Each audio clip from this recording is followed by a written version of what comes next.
শুভ দুপুর বন্ধুরা, প্রত্যেক দিনের মতন আবার রান্নাবাড়ির দিকে চলে আসলাম। আজকে তো সকাল থেকে বৃষ্টি হচ্ছে,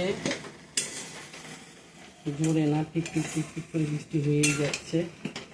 তো দেখো কি রান্নাবাড়ি করতেছি বন্ধুরা। এখানে বসিয়েছি কালা কচুর ডাঁটা ছোলা দিয়ে হচ্ছে,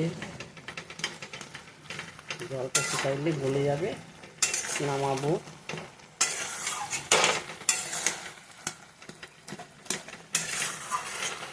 ছোলা বেশি করে দিছি। এই দেখো, কালা কচু খেতে খুব ভালো লাগে, উপকারীও, পাওয়া যায় না,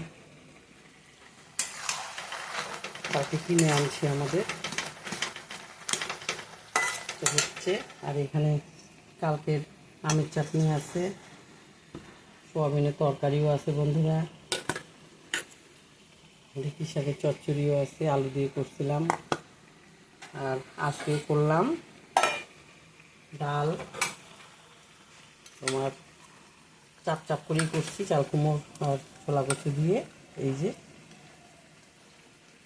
বেশি পাতলা করলাম না, ঘন করেই করছি।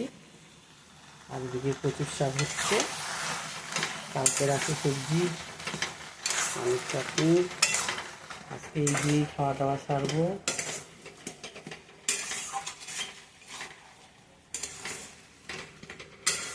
দিনটা তো খিচুড়ি খাওয়ার, খিচুড়ি তো ডেলি ভালো লাগে না, না দুদিন মাঝখানে খাইলাম, আজকের জন্য ভাতই করলাম, সাদা ভাত। তোমরাও খাওয়া দাওয়া খাও, আমরা ওই কচু শাকটা হোক হইলে আমরাও খাওয়া দাওয়া খাবো। সবাই ভালো থেকো, সুস্থ থেকো বন্ধুরা।